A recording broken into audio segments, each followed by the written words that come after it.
Hello bachcho, let's see the question. And here the question says that consider the following statements. Basically there are 4 statements and out of that choose the option containing the correct statements. So यहाँ पे हमें करना क्या है, basically यहाँ पे 4 statements दिए गए हैं and out of that 4 statements कौन से statement correct है ये हमें बताना है यहाँ पे. So let's start with the first one. First statement में कहा गया है कि two closely related species may not live in a same habitat. So this statement is wrong statement, completely wrong statement है, क्योंकि किसी भी हैबिटेट में ज्यादातर करके सेम स्पीसीज के ही ऑर्गेनिजम्स होते हैं, सेम स्पीसीज के ही इंडिविजुअल्स पाए जाते हैं ज्यादातर करके.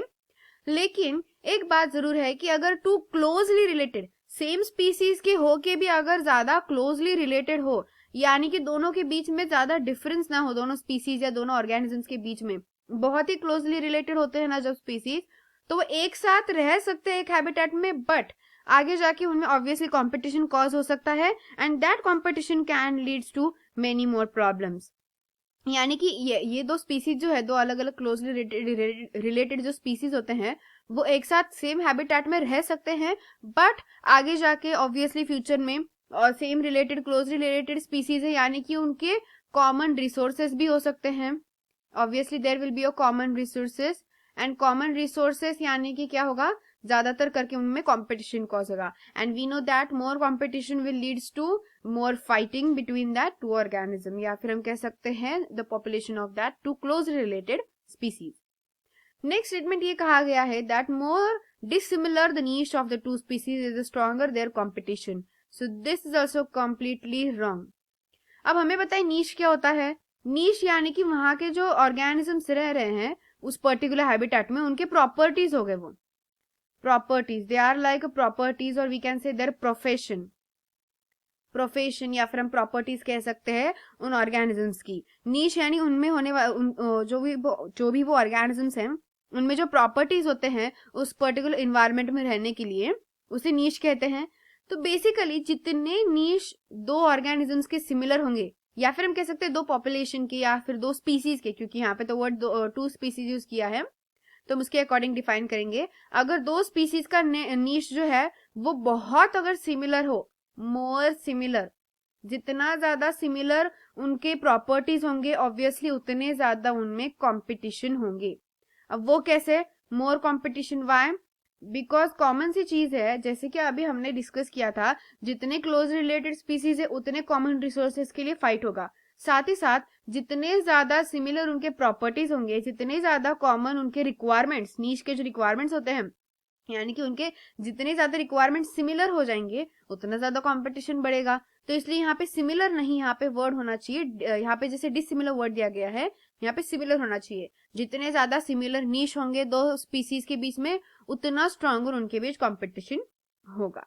नेक्स्ट थर्ड स्टेटमेंट क्या कहा गया है, that two species can occupy the same niche in a geographical area.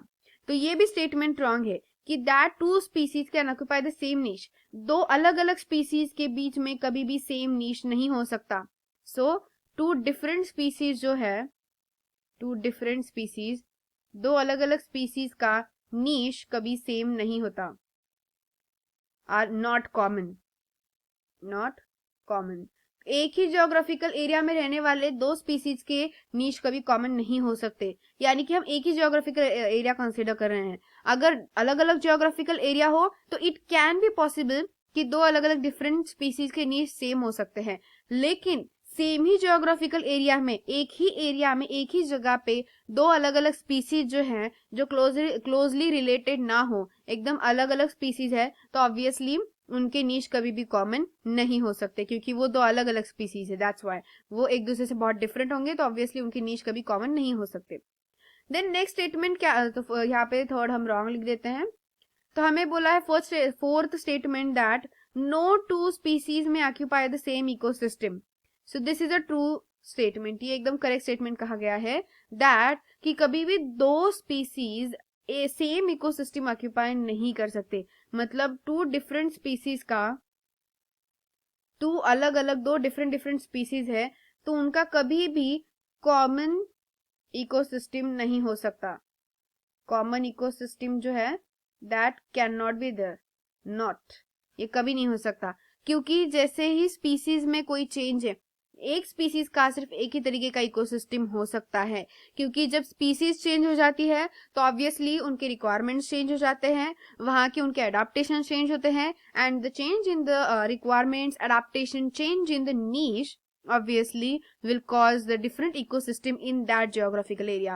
उस पर्टिकुलर जियोग्राफिकल एरिया में उसके वजह से इकोसिस्टम जो है वो ऑब्वियसली कैसे होगी, डिफरेंट होगी, सेम नहीं हो सकती. इसीलिए दो अलग अलग जो स्पीसीज हैं, टू डिफरेंट स्पीसीज हैं, उनके कभी भी सेम इकोसिस्टम नहीं हो सकते. सो दैट्स वाई यहाँ पे हमारा आंसर जो फोर्थ स्टेटमेंट है वो एक ही कैसा स्टेटमेंट है, that is the only statement which is a correct one.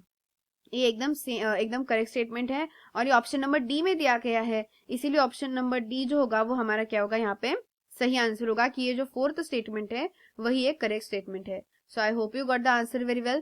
Thank you and all the best.